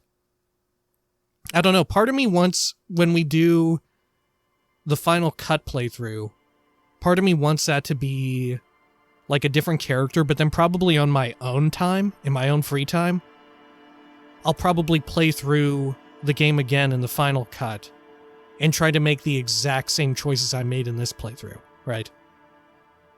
That way, in case there is a situation where a sequel ever happens, and who knows, like, how long it could take. They're a small team, and this game was fucking massive as far as dialogue and shit is concerned, right? As far as the amount of writing and intricate writing at that went into it. The game is enormous, and I have no idea how they would, like, how long it could potentially take. I guess things that would help is that you've already got some characters established, the world building in place and stuff like that, right? There's also, we've talked about this a little bit, the book that has not yet been translated, written by one of the writers, the like lead writer and designer, Robert Kurvitz. A Sacred and Terrible Air or something like that. It's still being translated to English, but I'd love to read that as well. I don't know, I'm just so fucking into it, right? Truly a modern classic. Honestly, gotta be among my favorite games now, right? Good lord. Most certainly, like, my favorite CRPG of this genre. Probably my favorite, like, narrative game, right? My favorite story in any game of all time has probably got to be this. I don't know. I don't know what else could, There's maybe some stuff that could come close if I could think about it. I don't know if I would say it's my favorite game of all time, because I don't think I could ever pick something like that. I don't think I could ever say, like, this is my favorite game of all time. I'm just too into it. It's like how I'd assume, like, if you ask someone who was really into music or really into film, like, oh, what's your favorite movie of all time? Or what's your favorite single song? And they'd have a very difficult time doing that, right? Unless maybe they've thought about it so long they've refined it, right? But I don't know. But Jesus Christ, I fucking loved it, right? Good lord. And also I really, honestly, I really enjoyed the way it handled race and racism, specifically with the lieutenant and all of that. I found a lot of that to be immensely relatable, especially the talk that he had out front of the church with Harry. I found shit like that to be incredibly relatable as someone who is, like, despite the fact I'm, like, super extremely American, have often been faced with, like, being referred to as, like, oh, you're an Asian first because I'm Asian presenting, despite even the fact that I'm half white, right? I'm literally half white. I'm just Asian, more Asian presenting, right? I've never been called, like, a white guy in my life. Only when I've been in the Philippines visiting family has that ever occurred for me, where they were like, oh yeah, you're clearly part white, right? You're clearly not fully Filipino. I don't know. I thought it was handled extremely good, and I don't know. I loved to see it. I loved it, right? I don't know. I've always said that oftentimes I kind of wish that more games would maturely handle race or something, or at least acknowledge it, like real world race and racism. Like, one of the big things I always think of is the Fallout universe, right? I feel like that's ripe for a lot of that, but so often they skirt along the side, the periphery of it. I think New Vegas got into it quite a fair bit, right? But as a whole, it doesn't, I don't know, it doesn't delve in as much as I would like, right? And on the flip side of that, I can understand where someone who, like, is of a, what would you say, of one of those minority groups wants to play a game and not have to deal with that, right? I totally get that. But, I don't know, I guess speaking for myself, sometimes I like to get into it. Sometimes I like to hear about that shit, especially, I mean, it's easy to say, especially when it's done so well, like here, right? I don't know, I just really enjoyed that shit. And that's also just coming off of Deadfire, which I thought did some pretty good shit with Pillars of Eternity as well, just in general. Did some pretty good stuff with, like, representation and various cultures, especially, like I said, in Deadfire, with being part Filipino. That there was a lot of very nice stuff, I thought, in Deadfire. It was cool to see, like, a video game pulling from parts of, like, my mom's culture and all of that, right? It was cool, because usually that doesn't happen at all. I don't know. But yeah, Disco Elysium, holy shit. Fucking loved it. Fucking excited as shit for the final cut. Maybe with the final cut, like, I'll play it sooner than I put out the videos. And, like, I'll record it in my free time. And once I get significantly far along in it, I'll start putting them out. I'm not sure. I don't know. But it'll definitely be a lot simpler and quicker to go through, because, like I said, I won't have to, like, I won't have to read and talk nearly as much, right? That'll be a huge boon. I'll probably be able to record, if I have, like, the physical time for it, the time allowed, I'll be able to record more in a row, because I'll just be mostly sitting through, hearing and listening to the dialogue and all of that. My God. One of the things as well at the beginning of this playthrough, sorry, we're still going on like this, but normally we would talk over the credits for a long, long time. Yeah, at the end of almost every playthrough we've done, we've just, chilled out at the credits and talked and sort of basked in the joy that we had experienced with the game. But one of the things I explicitly remember being worried about with this game, and this is what would you say? It's a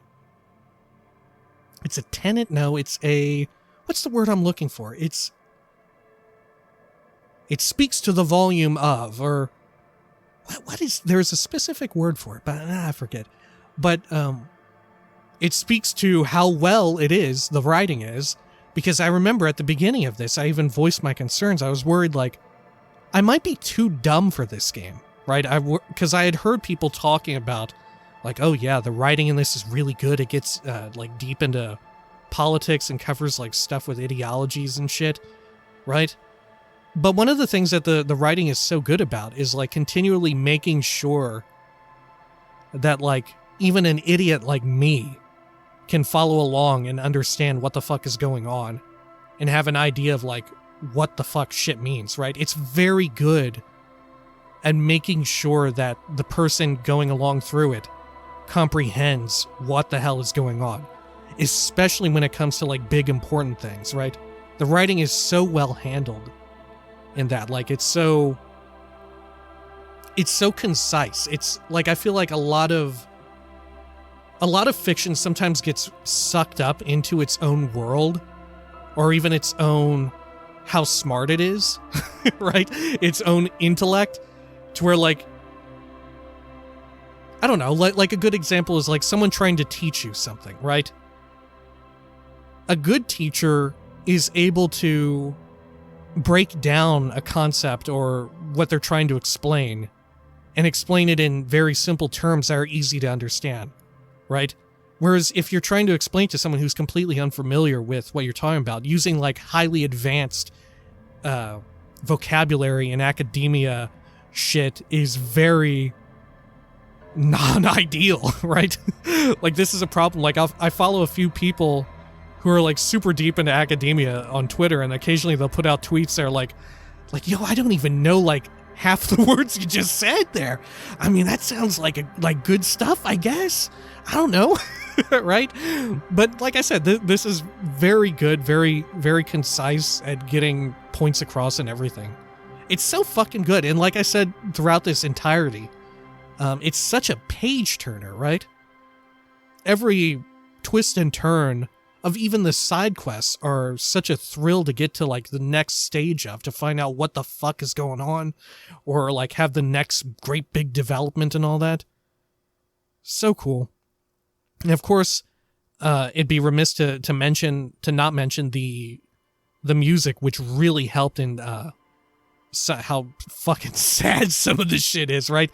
The music is so good. God, if they make the TV show, I hope, even if they're not able to get them for, like, able to make British Sea Power compose for the entirety of the TV show, assuming the TV show ever goes through, but hopefully they can at least pay them for, like, a song or two here or there or whatever, right?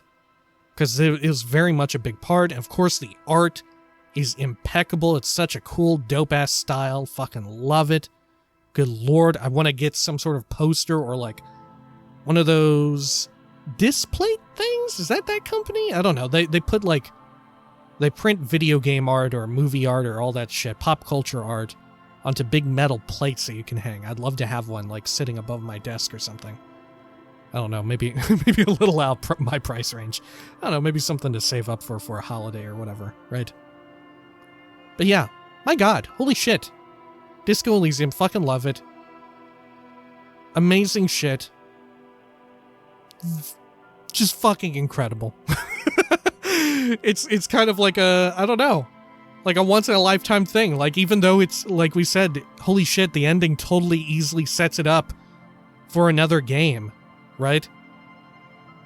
Like, how do you even, not even top this, but how do you make something else of the same caliber? I don't know if you even can. And maybe I don't mind, right? Even if it's not quite as good as this, maybe nonetheless I'd still be happy to kind of return to this, right? In a sequel. Maybe I wouldn't mind. And I think maybe that's where the truth in it lies, right? Like, just to see more of this world, of these characters. Totally. Yeah. I don't think it would even be a super huge deal if whatever came next for them wasn't of the same caliber. Right? But it would be pretty fucking dope if it were. Yeah. Disco Elysium. It's up there. Holy shit. Fucking incredible. Absolutely fucking incredible. I'm not sure what we'll play next after this. Well, there will probably be, as there often is, in between our playthroughs, a few, like a week, 2 weeks, 3 weeks, something like that, of nothing filling Disco Elysium's time slot. Maybe we'll even finish Cyberpunk. That way I'm not, like, doubled down again on certain days or whatever, right? Maybe we'll do that. I don't know. Good lord. Also, I kind of feel bad for Cyberpunk, because I remember when this game came out at the same time as The Outer Worlds, some people, I remember, they said, like, I do like The Outer Worlds, but the problem is that I'm playing it at the same time as Disco Elysium, and there's just nothing like Disco Elysium. And I kind of feel that, right? And I wonder how much of that is just me, like a mix of me being disappointed with Cyberpunk's writing, and a mix of also Disco Elysium just being so fucking overwhelmingly good. Right? I don't know. It's a difficult thing to contend with, but it's definitely something to be cognizant of, right? Especially as you're formulating your own thoughts on whatever, right? My God. What an absolutely incredible game. I'm probably going to forever listen to the soundtrack and all that. Good lord, not just the video essays and playthroughs of other people. I need to, like, get caught up on, like, Twitter accounts and shit that have posted shit from this game. There was, like, I think there was a funny Twitter account that, like, posts random quotes or whatever from the game occasionally. Shit like that. One of the biggest questions I have with this game, I know for certain I'm going to replay because it has such immense replayability. I don't think I would ever have what it takes to play a full fascist playthrough. I don't know. Probably certainly not on camera. Right? I don't know if that'll ever happen. If I do muster that, it will not be recorded. I don't think. I don't know. Like, good lord, what are you doing? Like, how could you intentionally be such an ass to the lieutenant? I don't know. But that's part of the magic, is the choice is there, right? You're like, oh my God, this could have gone totally differently, right? Incredible. Fucking incredible. Just the level of role-playing available for you to, like, play your character in X or Y direction, the amount of reactivity to how you want to be your character and all of that, right? Just fucking incredible. All right. And which is also why, you know, like, how long would it take for a follow-up to this? Who could even say? All right. Yeah. Holy shit. Thank you to everyone who joined me along, joined me along. Look, I've talked for so long, I'm like slurring. My voice is getting hoarse even. But thanks to everyone who joined along with this very first playthrough of Disco Elysium. Thanks to everyone, even if you only watched, you know, one video or just part of a video, you just highlighted around to see what choices I made, maybe. Or if you stuck through the entire thing, thank you. Thank you very much. Thanks for the comments, the likes, the subscribes, all that shit. Thank you very much. And I really enjoyed as well, God, not to get on another tangent, but I did really enjoy comments and shit like that from people who said, like, yeah, this scene also made me really emotional, or this scene really got to me, or something like that. I fucking loved that, right? I fucking loved it. What a fucking magical and special game, huh? I'm like positively gushing over how much I love it. All right. Hopefully I'll see you in whatever comes next. Or maybe in a future Disco Elysium 2 in the distant future, or in the final cut whenever I finally get around to publishing that or something. Hopefully I'll see you for any of that, but if not, as I said, thank you nonetheless. And please, take care of each other.